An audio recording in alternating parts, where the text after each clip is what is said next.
Oke ya, sudah jelas ya. Ya, baik. Selamat malam teman-teman. Hari ini kita mau sama-sama belajar tentang mendengar dan melihat. Ya, saya tertarik dengan mendengar dan melihat karena sebenarnya Tuhan Yesus itu pernah saking jengkelnya ya terhadap para ahli Taurat dan Farisi yang akhirnya Yesus dengan keras mengatakan, kamu punya mata tapi kamu tidak melihat. Kamu punya telinga tapi kamu tidak mendengar. Maka Yesus akhirnya mengatakan, berbahagialah orang yang tidak melihat namun percaya. Nah, teman-teman, mari kita simak bersama apa yang dimaksudkan dengan ini, dengan kalimat Yesus. Ya toh, Yesus mengatakan, berbahagialah matamu karena melihat dan telingamu karena mendengar. Nah, kita diberi mata, diberi telinga untuk melihat dan mendengar. Ya kan?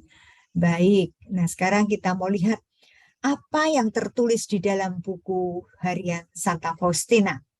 Ternyata di dalam buku Faustina ini juga banyak sekali poin-poin di mana Faustina mampu untuk mendengar suara Tuhan dan melihat melalui penglihatan. Yesus memberikan karunia yang banyak kepada Faustina.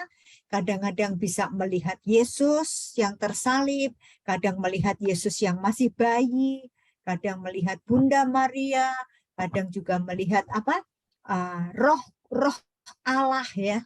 Dan itu luar biasa. Faustina bisa melihat malaikat, pernah juga diajak ke dalam purgatorium, melihat jiwa-jiwa dan seterusnya. Itu anugerah yang Tuhan berikan kepada Santa Faustina. Nah, sekarang kita lihat nih ya. Nah, tentang mendengar. Saya akan melihat dulu tentang mendengar. Ya, buku harian Santa Faustina nomor 7. Ayo silahkan.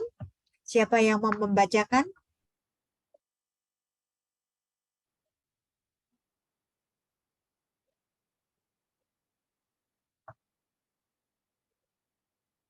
Yang siap membaca, buka aja mic-nya. Oh iya, saya boleh, Bu. Iya, silakan. Belum di unmute. Warsawa 1 Agustus 1935 masuk biara. Sejak usia 7 tahun, aku mengalami panggilan yang jelas dari Allah, yakni rahmat panggilan untuk hidup membiara. Pada tahun ke-7 dari hidupku, itulah untuk pertama kalinya aku mendengar suara Allah dalam jiwaku, yakni suatu undangan untuk menempuh kehidupan yang lebih sempurna. Tetapi aku tidak selalu patuh kepada panggilan rahmat ini. Aku tidak menjumpai seorang pun yang dapat menjelaskan hal ini kepadaku. Iya, baik. Terima kasih Ibu Rosi. Teman-teman, lihat, perhatikan. Umur 7. Umur 7 tahun ya. Coba oma-oma, opa-opa yang punya cucu 7 tahun. Itu masih kecil ya. Paling sekarang baru kelas TK besar atau SD, paling tidak SD kelas 1. Tapi luar biasanya Santa Faustina. Umur 7 sudah mendapat rahmat untuk mendengar suatu suara dari Allah.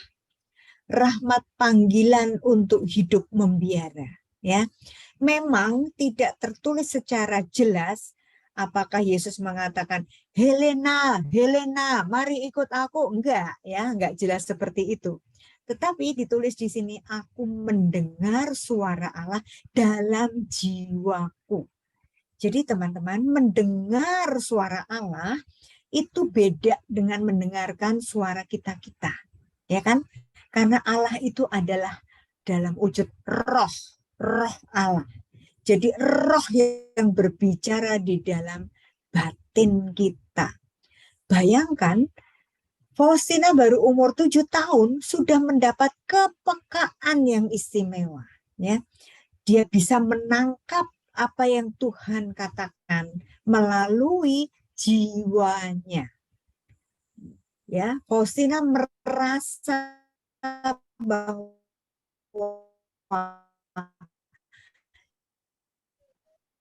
Yesus ya untuk menjadi luar biasa ya. Kita lihat lagi berikutnya. PHSF 10. Ayo silahkan. Mbak Rosi. Oh, ya udah. Kemudian aku mendengar kata-kata ini. Pergilah segera ke Warsawa, di sana engkau akan masuk biara. Aku beranjak dari doaku, pulang ke rumah, dan mengemasi barang-barang yang perlu kubawa. Sejauh aku dapat, aku menceritakan kepada saudariku apa yang terjadi di dalam jiwaku. Aku mengatakan kepadanya, untuk menyampaikan selamat tinggal kepada orang tua kami. Dan dengan demikian, dengan hanya membawa pakaian yang aku kenakan, tanpa membawa barang lain, apapun, aku tiba di Warsawa. Nah, ya jadi tadi umur 7, Faustina sudah mendapat pendengaran untuk dipanggil masuk ke biara. Nah, di sini Yesus juga akan menuntun Faustina bagaimana untuk masuk biara.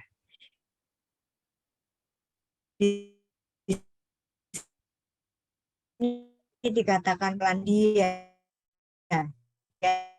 Agak putus-putus, Bu. Kalau Faustina itu putus-putus. Iya. Suara saya Iya. putus-putus. Kalau gitu sementara Iya. saya nggak pakai video dulu ya. Supaya enggak ini. Ya memang ini masalahnya saya lagi di luar kota. Oh, Jadi agak terganggu. Sebentar gimana. Oke, nanti kalau putus lagi tolong diinfo ya. jelas. Saya akan Sekarang ulang. jelas. Ya. Nah, Yesus mengatakan pergilah ke Warsawa. Ya, di sana engkau akan masuk biara. Jadi panggilan Faustina untuk menjadi suster itu dituntun oleh Yesus. Pergi ke Warsawa, di sana engkau akan masuk biara. Lalu di situ dikatakan aku beranjak dari doaku. Jadi kalau ada yang bertanya, gimana caranya mendengar suara Tuhan? Ini di sini sudah jelas jawabannya. Di saat berdoa. Ya. Maka teman-teman mungkin kita tidak bisa peka seperti Faustina. Tetapi mari kita mencoba berlatih untuk bagaimana telinga kita bisa menerima suara Tuhan. Bisa mendengar suara Tuhan. Yaitu dengan doa. Ya, Faustina mengatakan, aku beranjak dari doaku, mengemasi barang, lalu pergi ke Warsawa. Seperti perintahnya Yesus. Ya, jadi supaya kita semakin dimampukan mendengar ya mendengar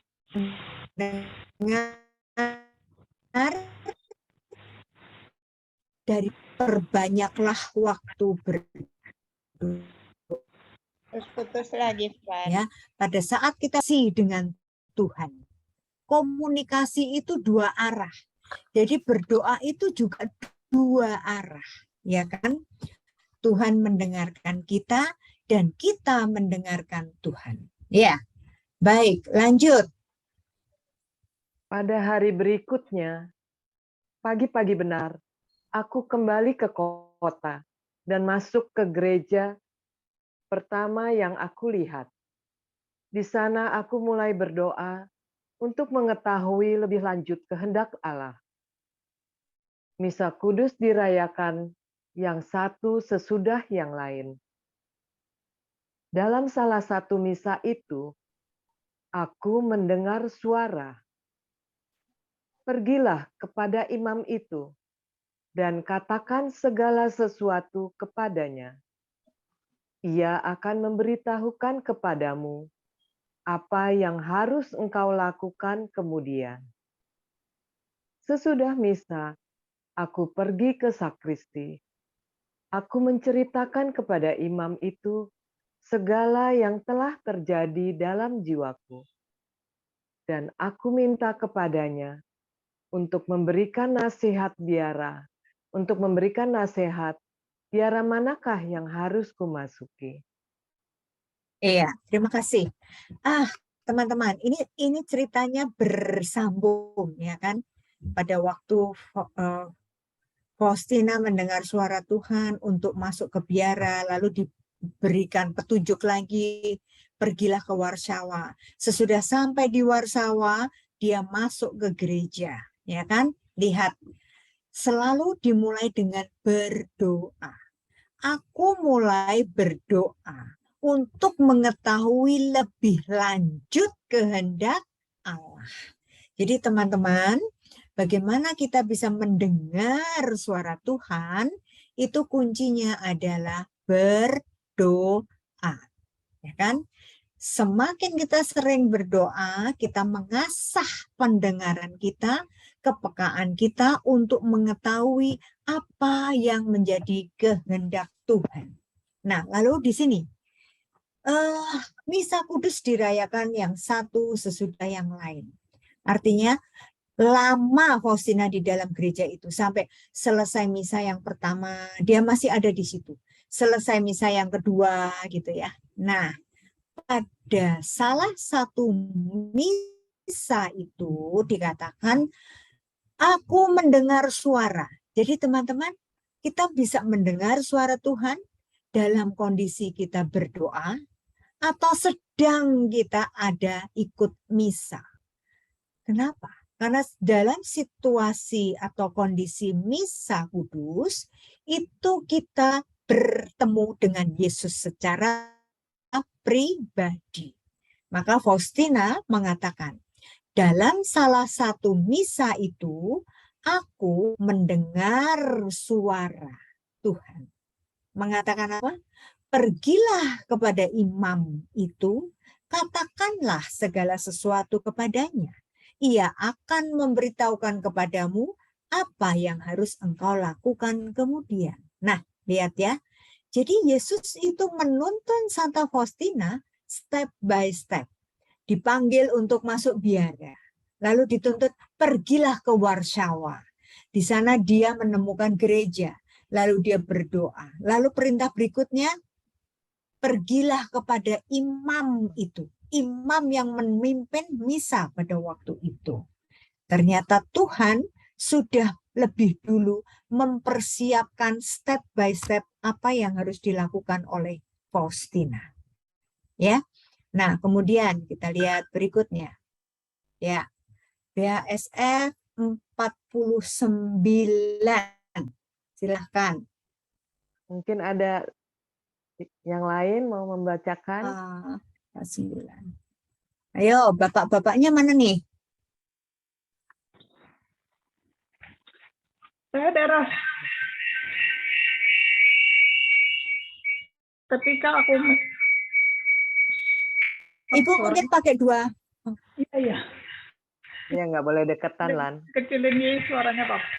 Kalau pakai 2 nggak bisa tuh. Enggak, iya. Biasanya bisa. Dia udah kecilin. Oke, saya lanjut ya. Ketika aku menyampaikan hal ini kepada Bapak pengakuanku, aku mendapat jawaban ini. Hal itu dimaksudkan untuk jiwamu.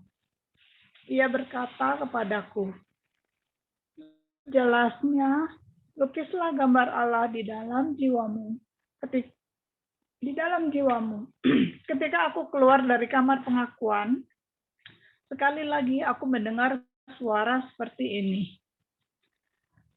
Gambarku sudah ada di dalam jiwamu. Aku merindukan adanya pesta kerahiman. Aku menghendaki agar gambar yang akan engkau lukis dengan kuas itu diberkati secara meriah pada hari Minggu pertama sesudah Paskah. Hari Minggu itu harus menjadi pesta kerahiman. Iya, coba perhatikan kita ya, sama-sama memperhatikan bahwa ini topiknya di nomor 49 itu Faustina diberi perintah oleh Yesus untuk menggambar wajah Yesus, ya, menggambar. Faustina mendapat penampakan melihat Yesus yang di dadanya mengeluarkan 2 sinar, darah dan aku seperti yang engkau lihat. Nah, lalu Faustina ngomong sama bapak pengakuannya, sama romo atau pastornya. Tetapi pastornya nggak percaya, suruh gambar. Malah dikatakan hal itu untuk jiwamu, bukan untuk orang lain. Tetapi sekali lagi dikatakan di sini, sekali lagi aku mendengar suara Tuhan yang mengatakan gambarku sudah ada di dalam jiwamu. Maka ini mau menegaskan, Yesus mengatakan pada Faustina, emang benar aku minta kamu untuk menggambar apa yang sudah kamu lihat. Karena dengan gambar itu nanti akan ada pesta kerahiman atau pesta Minggu Kerahiman, ya, menjadi pesta kerahiman, ya. Nah, itu. Nah, lalu ini kelanjutannya apa yang Faustina selalu lihat. Kita lihat ya bersama-sama. Tadi mendengar dan melihat. Sekarang kita mau juga ada 2 hal ini, mendengar dan melihat dalam satu nomor. Coba kita perhatikan. Ya, silahkan siapa yang mau baca. Nomor 85. Yes. Oke. Ini lagi. Lan. Sorry. Coba baca. Ayo. Ya. Vilnius 2 Agustus 1934. Pada hari Jumat, sesudah komunik kudus, dalam roh aku dibawa ke hadapan tahta Allah. Di sana aku melihat bala surga yang tak henti-hentinya memuji Allah. Di belakang tahta itu, aku melihat cahaya terang benderang yang tidak dapat dihampiri oleh makhluk apapun. Dan yang ada di sana hanyalah sabda yang menjelma, yang masuk sebagai pengantara. Ketika Yesus memasuki terang itu, aku mendengar suara ini. Tulislah segera apa yang engkau dengar. Aku adalah Tuhan sedari kodratku, dan aku bebas dari semua perintah atau kebutuhan. Kalau aku menciptakan makhluk, semuanya muncul dari lubuk kerahimanku. Dan pada saat itu juga, aku mendapati diriku seperti sebelumnya, sedang berada di dalam kapel, berlutut di bangku, tepat pada waktu misa berakhir. Ya, mungkin ini nggak jelas ya. Aku melihat semua perkataan itu sudah tertulis. Ya, terima kasih Bu Lani. Teman-teman lihat ya, di sini Faustina mengatakan sesudah komuni kudus, sesudah terima hosti. Faustina merasa roh Faustina itu dibawa ke hadapan tahta Allah. Di sana Faustina melihat bala surgawi yang tak henti-hentinya memuji Allah. Ya kan? Kita tahu kalau kita misa itu pada saat kudus, kudus, kuduslah Tuhan, gitu ya. Itu Faustina juga bisa melihat bahwa saat itu semua makhluk, malaikat-malaikat yang ada di surga juga sedang memuji Tuhan. Kudus, kudus, kuduslah Tuhan. Tiba-tiba dikatakan di sini, di belakang tahta itu aku melihat cahaya yang terang benderang. Ya. Nah, yang tidak dapat dihampiri oleh makhluk apapun. Ya, ini tahta kerajaan Allah. Ya. Sabda yang menjelma, yang masuk sebagai perantara. Ya, kemudian ketika Yesus memasuki terang itu, aku mendengar suara ini. Lihat ya, Faustina bisa melihat dan sekaligus mendengar.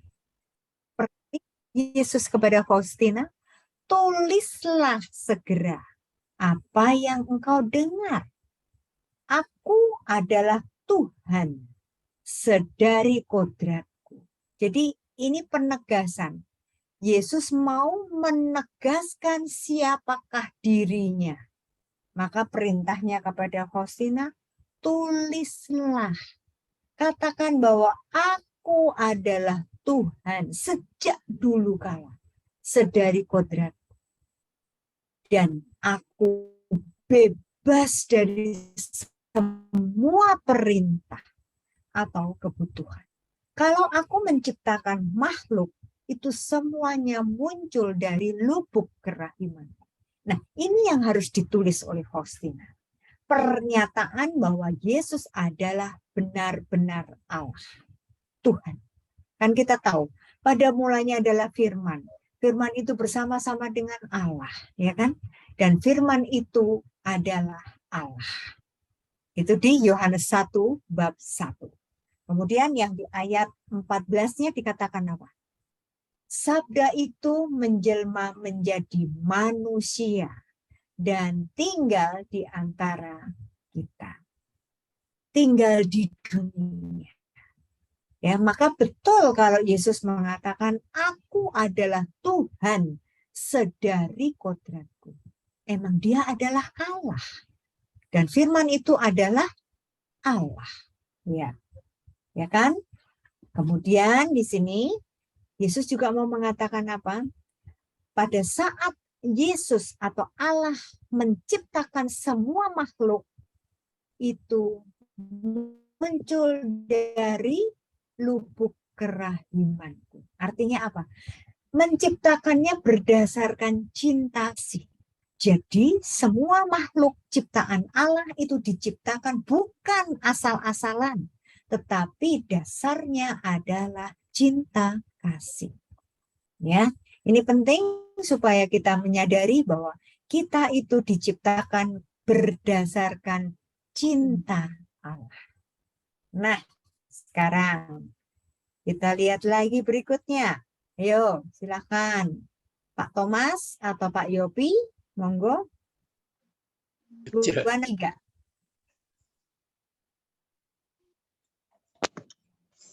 Silakan Pak Yopi. Ya, saya baca deh. Ya. Pekan untuk pengakuan dosa tiba dan sungguh menggembirakan. Aku melihat imam yang sudah kukenal sebelum aku datang ke Vinius. Aku telah mengenal dia dalam suatu penglihatan. Pada waktu itu, aku mendengar kata-kata ini dalam jiwaku. Inilah hambaku yang setia. Ia akan menolong engkau melaksanakan kehendakku di bumi ini. Tetapi aku tidak membuka diriku kepadanya seperti diinginkan Tuhan. Dan untuk beberapa waktu, aku bergulat melawan rahmat. Dalam setiap pengakuan dosa, rahmat Allah merasuki diriku secara sangat istimewa. Tetapi aku tidak membuka jiwaku di hadapannya. Dan aku bermaksud tidak pergi mengaku dosa kepada imam itu. Sesudah keputusan itu, kecemasan yang mengerikan memasuki jiwaku. Allah menegur aku dengan keras. Ketika aku membuka jiwaku sepenuhnya di hadapan imam, ini Yesus mencurahkan lautan rahmat ke dalamnya. Kini aku tahu apa artinya menjadi setia kepada suatu rahmat khusus. Pada suatu rahmat khusus Satu rahmat telah Menarik Men- seluruh seluruh rangkaian rahmat rahmat. yang lain. Tutup. Ya, terima kasih Pak Yopi. Lihat Sama-sama. teman-teman di sini, Faustina melihat seorang imam yang sudah dikenal sebelum datang ke Vilnius. Kapan kenalannya? Dia mengenal di dalam penglihatan. Ini rahmat penglihatan dari Tuhan. Lalu kemudian Faustina juga mengatakan, aku mendengar kata-kata ini dalam jiwaku. Lagi-lagi mendengar dalam jiwa. Yang mengatakan, inilah hambaku yang setia. Ia akan menolong engkau melaksanakan kehendakku di bumi ini. Jadi, tadi kalau kita simak bersama ya, kita telusuri bersama, itu proses Faustina itu step by step. Dia dipanggil untuk masuk biara. Umur 7 dia udah tahu bahwa panggilan dia adalah menjadi suster, masuk dalam biara. Lalu sesudah dewasa, remaja, dia baru tahu, baru ingat kembali bagaimana Yesus memanggil dia. Ya kan? Kemudian Yesus menuntun untuk pergi ke Warsawa. Sampai di Warsawa dia masuk ke kapel, ke gereja. Kemudian di situ pada saat dia berdoa, Yesus berkata, ya kan? Nah, kemudian kita lihat lagi. Selalu melihat dan mendengar itu menjadi kunci yang menuntun Santa Faustina terus menerus. Kita tahu itu. Lalu di sini Faustina diberi pembimbing yang secara khusus disediakan oleh Yesus untuk membantu Faustina dalam melaksanakan kehendak Yesus. Ya. Jadi ini istimewa ya kalau Faustina itu sungguh-sungguh dipilih. Faustina itu pilihan Allah sejak awal mula. Sudah dipersiapkan untuk melaksanakan kehendak Tuhan. Dan akhirnya kita tahu siapakah Faustina itu? Sekretarisnya Yesus. Tanpa Faustina itu tidak akan ada buku catatan harian Faustina. Tanpa buku harian Faustina, kita semua tidak mengenal yang namanya kerahiman ilahi secara jelas. Maka ini kita harus belajar bagaimana Faustina selalu mengasah kepekaan telinganya untuk mendengarkan sabda Tuhan. Dari awal tadi saya mengatakan bagaimana cara mendengar sabda Tuhan, harus memperkuat atau menambah lagi jam kita berdoa. Hening di hadapan Tuhan. Sehingga kita mampu mendengar apa pesan Tuhan untuk kita. Oke, berikutnya 911. Silahkan. Saya baca ya. Ayo, Pak Thomas. Kali peristiwa BHSF 911. Kali peristiwa kehadiran Allah meliputi seluruh hidupku dan secara misterius akal budiku beroleh pencerahan untuk memahami jati dirinya. Ia mengizinkan aku memahami kehidupan batinnya. Dalam roh aku melihat ketiga pribadi ilahi, tetapi kodrat mereka adalah satu. Allah itu satu, sungguh esa, tetapi dalam tiga pribadi. Tidak satu pun dari mereka lebih besar atau lebih kecil. Tidak ada perbedaan baik dalam keindahan maupun kekudusan. Mereka, sebab mereka itu satu. Mereka sungguh-sungguh satu. Kasihnya mengantar aku ke dalam pengetahuan ini dan menyatukan aku dengan dirinya. Iya, baik, Pak Thomas. Ini misteri yang menurut saya luar biasa ya. Faustina bisa melihat di dalam roh. Coba tuh, gimana tuh? Saya juga nggak mudeng itu ya. Tapi ini luar biasa banget ya. Bahwa Faustina bisa merasakan, kalau menurut saya mungkin merasakan ya, merasakan kehadiran dari tiga pribadi ilahi, Allah Bapa, Allah Putra, dan Allah Roh Kudus. Tetapi di sini dikatakan Faustina menuliskan bahwa kodrat mereka adalah satu. Ya. Kemudian ditegaskan lagi bahwa Allah itu satu, sungguh esa, ya, satu, tetapi dalam tiga pribadi. Nah, ini Tritunggal Maha Kudus ya. Kita sebagai pengikut Kristus, Katolik itu harus tahu apa artinya Tritunggal Maha Kudus. Satu Tuhan, tetapi dikatakan tiga pribadi. Pribadi Allah Bapa, pribadi Allah Putra, dan pribadi Roh Kudus. Ya kan? Nah, lalu Faustina mengatakan apa? Bahwa mereka walaupun tiga, tetapi sama kedudukannya. Sama-sama kudus, ya, tidak ada perbedaan. Tidak ada mana yang lebih tinggi, mana yang lebih rendah. Tidak. Allah Bapa sama Allah Putra sama kedudukannya. Allah Putra sama Allah Roh Kudus sama kedudukannya. Tidak ada yang lebih tinggi. Maksudnya demikian. Kenapa? Karena mereka tiga pribadi tapi satu Tuhan. Ya, Allah itu satu. Nah, kemudian di sini Faustina menuliskan mereka sungguh-sungguh satu. Jadi teman-teman, kita sebagai pengikut Kristus, kalau ada di luar sana yang mengatakan, orang Kristen tuh Tuhannya tiga.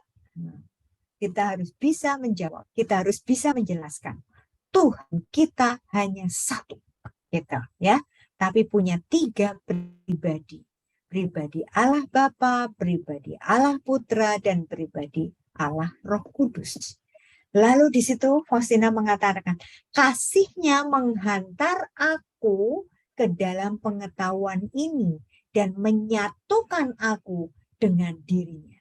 Jadi teman-teman, ini bukti bahwa tanpa kasih Tuhan, kita tidak bisa menerima apa yang Tuhan mau. Nah, bahasa kasih. Maka kita kan punya lagu, ajarilah kami bahasa cintamu. Nah ini, dengan bahasa cinta, bahasa kasih, itu kita dimampukan mengerti apa yang Tuhan kehendaki. Gitu ya. Hanya berdasarkan kasih Allah. Segala sesuatu itu. Oke. Sekarang 928. Ayo, siapa yang mau baca? Go.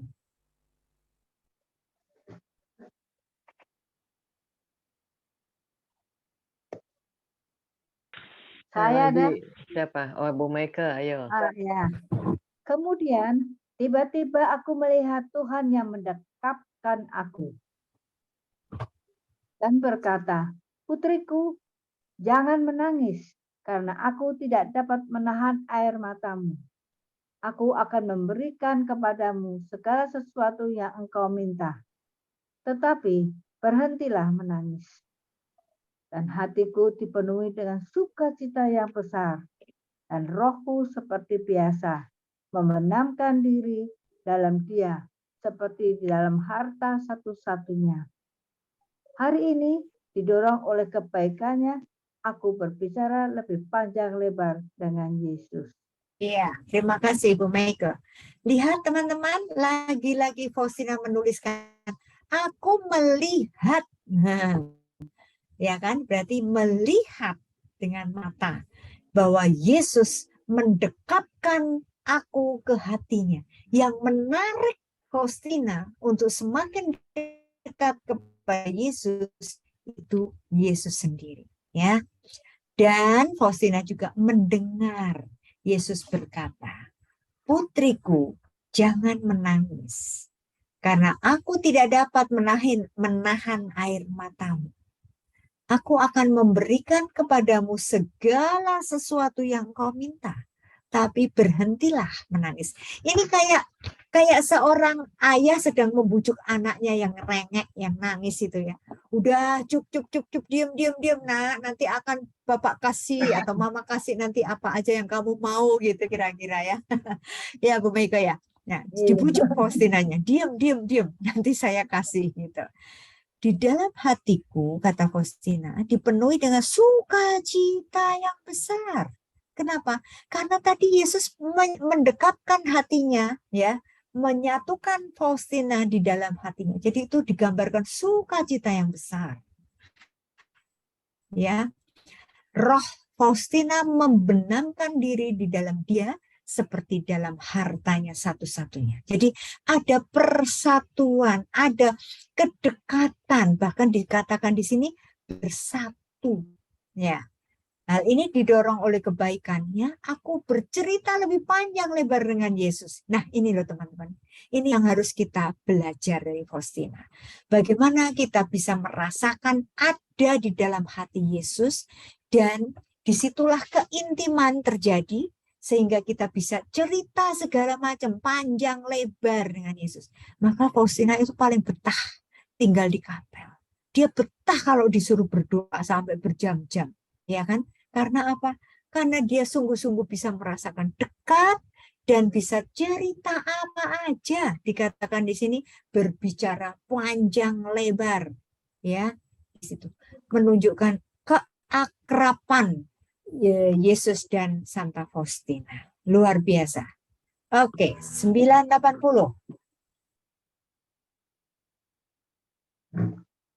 Michael lagi. Oke, hari ini aku melihat Tuhan dalam keindahan yang luar biasa. Dan ia berkata kepadaku, hostiku yang terkasih, berdoalah bagi para imam, khususnya selama masa panen, masa prapaskah, masa retret, dan pengakuan dosa umat ini. Hatiku senang akan dirimu, dan demi engkau, aku akan memberkati bumi. Iya, makasih Bu Mai. Nah, di sini Faustina juga mengatakan hari ini aku melihat, lihat ya, melihat Tuhan dalam keindahan. Dan ia berkata, berarti mendengar kepadaku. Ya, jadi Tuhan ini mendengar dan melihat dengan Tuhan. Ya, lalu di situ dikatakan hatiku senang akan dirimu, dan demi engkau aku akan memberkati bumi. Ini ungkapan dari Yesus yang betul-betul mencintai Faustina. Dia senang dengan pribadi Faustina yang selalu mengutamakan kehendak Tuhan. Faustina yang selalu menyerahkan seluruh hidupnya untuk Tuhan. Maka di sini digambarkan Yesus itu sangat senang akan Faustina yang selalu mengandalkan Tuhan. Ya, iya. Ini dia. Like, Bro Thomas mau baca lagi? Atau Pak Yofi? Silahkan.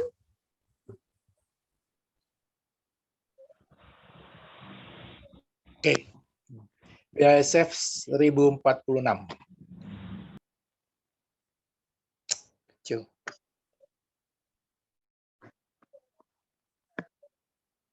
Kemudian tiba-tiba aku melihat bagaimana kedua berkas sinar itu. Sebagaimana Lukis. sebagaimana dilukis dalam gambar kerahiman ilahi, memancar dari hosti dan menyebar ke seluruh dunia. Hal ini berlangsung hanya sekejap, tetapi seolah-olah berlangsung sepanjang hari. Dan sepanjang hari penuh kapel kami dijejali umat, dan seluruh hari dipenuhi dengan sukacita. Ya, terima kasih. Nah, lihat ya, tiba-tiba kata Faustina, tiba-tiba aku melihat bagaimana kedua berkas sinar itu. Kita tahu kan gambar kerahiman yang Yesus menunjuk di dadanya dan ada terbuka dua sinar yang memancar, sinar merah dan sinar pucat, darah dan air.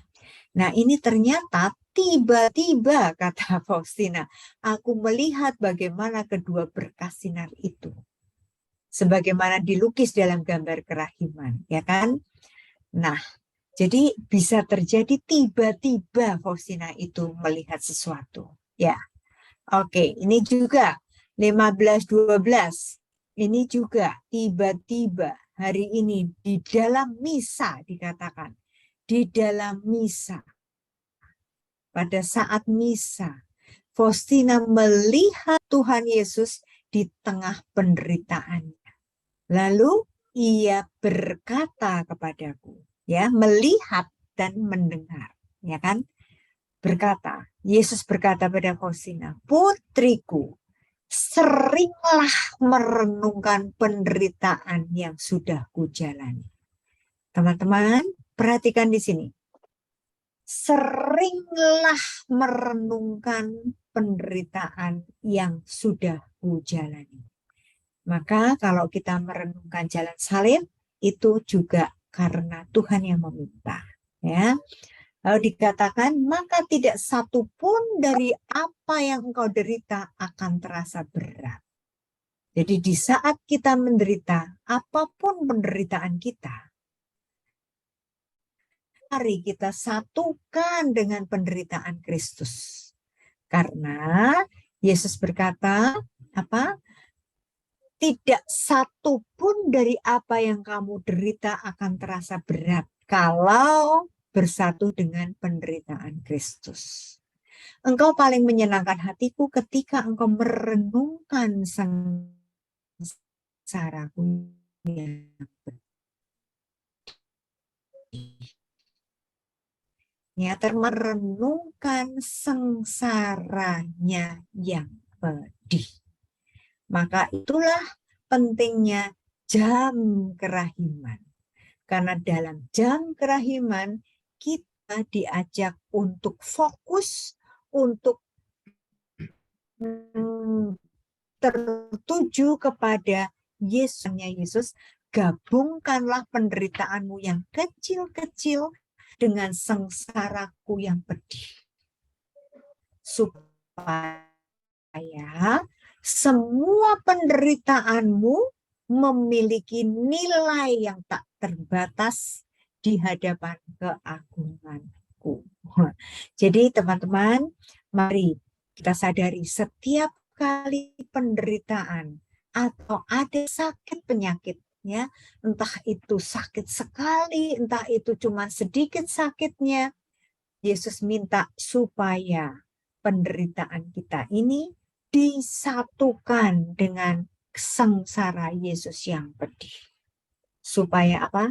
Supaya semua penderitaan yang sedang kita alami itu mempunyai nilai yang tak terbatas, nilai yang besar di hadapan keagunganku. Nah, ya jadi di saat kita menderita, entah itu sakit, apapun juga, usahakan kita bersatu dengan penderitaan Kristus, ya, sebagai silih dari dosa-dosa kita. Itu yang diminta oleh Yesus. Nah, itu teman-teman yang harus kita ingat, pesan-pesan yang tertulis di dalam buku harian Santa Faustina. Dan semuanya itu kita bisa dalam segala hal, dalam setiap langkah kita. Karena tanpa mengandalkan Tuhan, tanpa kita minta bantuan dari Tuhan, kita tidak mampu. Nah, itu dari saya. Hari ini kita diajak untuk menyadari pentingnya mata kita untuk melihat dan telinga kita untuk selalu mendengar sabda Tuhan. Semoga malam hari ini kita sungguh-sungguh dibukakan mata hati kita, disadarkan untuk selalu melatih mata kita dan telinga kita untuk fokus mendengarkan sabda Tuhan. Gitu, ya. Itu teman-teman, saya kembalikan ke Ibu Rosi. Terima kasih. Linda. Linda. Versinya Linda. Oh sorry, Ibu Linda hari ini. Gimana teman-teman? Ada pertanyaan kah dari yang diwartakan? Suaranya kecil, Linda. Lebih jauh. Suaranya nggak dengar. Oh iya, mau dicoba. Ada pertanyaan kah Suaranya. teman-teman? Untuk Ibu Varia? Akan apa yang telah diwartakannya? Kalau ada sharing, silakan. Sebelumnya saya mau menyapa sahabat saya dulu. Halo Siska. Siska. Sudah Selamat, sampai ke Siska. Semarang kah? Selamat Hai. malam. Ah, Wow, sudah luar di biasa. Semarang ya, Sis? Kedengeran enggak? Dengar. Dengar. Dengar ya. Iya.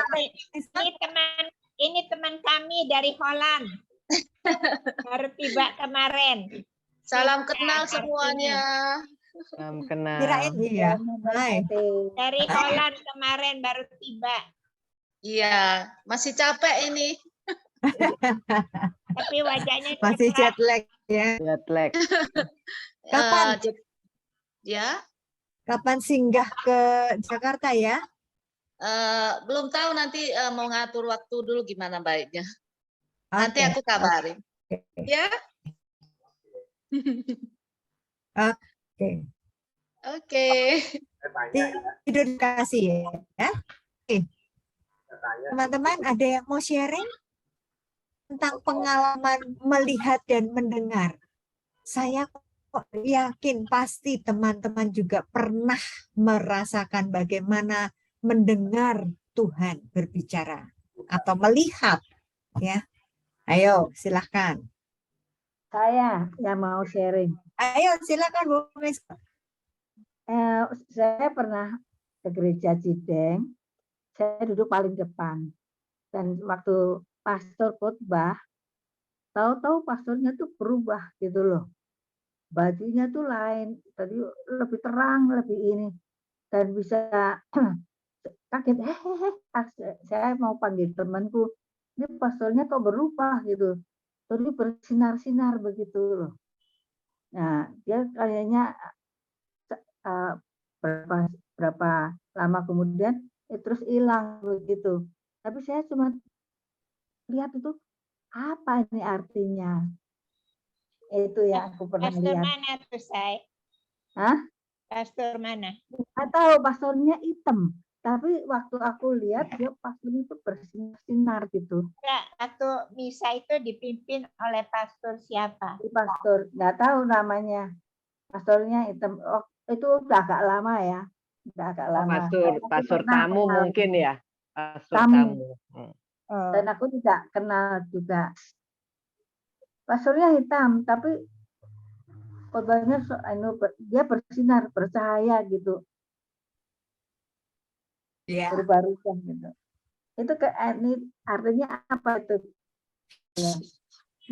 Wow. Itu rahmat yang lu. Iya. Aku nggak ngerti. Iya. Cuma senang aja. Itu hebat itu.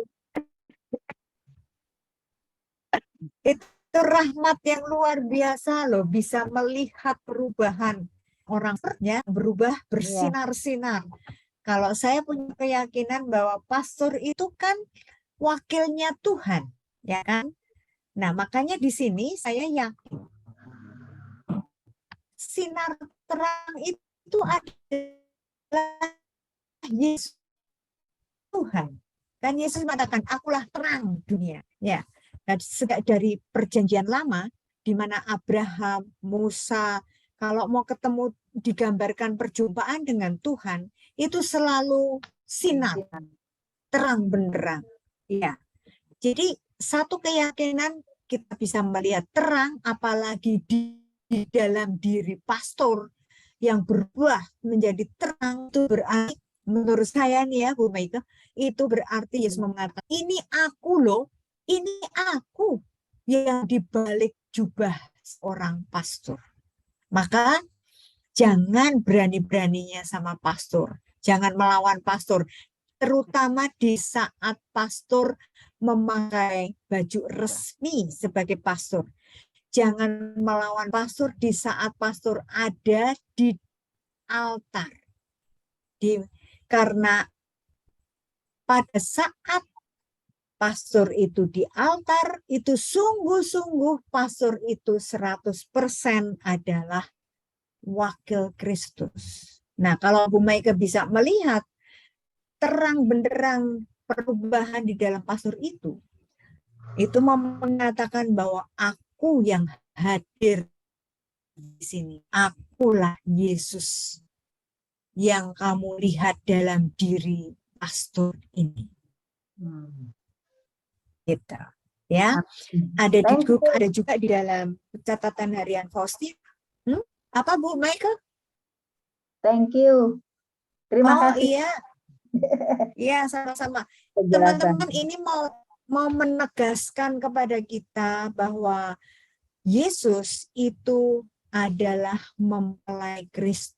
Yesus itu mempelai para imam, ya kan? Para imam itu dia selibat tidak menikah dengan manusia, tetapi para imam itu berjanji menikah menjadi mempelainya Kristus sepanjang hidupnya. Maka yang namanya mempelai pada saat kita menerima sakramen perkawinan, mereka bukan lagi dua, tetapi mereka satu. Nah, disinilah poinnya bahwa Yesus dengan para pastor itu sudah menjadi satu. Sejak kapan? Sejak para pastor itu menerima sakramen imamat. Jadi benar sekali bahwa imam itu diberi tugas mewakili Yesus untuk menyampaikan apa yang menjadi rencana dan kehendak Yesus untuk kita semua. Maka tadi pertanyaannya, kalau gimana caranya kita bisa mendengar suara Tuhan? Kita bisa mendengar suara Tuhan di saat bisa direct, ya, bisa direct seperti tadi Faustina yang mendengar langsung, ya. Tapi itu rahmat khusus. Yang kedua bisa melalui sabda Tuhan, kitab suci, karena kitab suci itu semuanya adalah sabda Tuhan dan kita imani itu. Jadi kalau kita mau mendengar suara Tuhan, kita bisa membaca kitab suci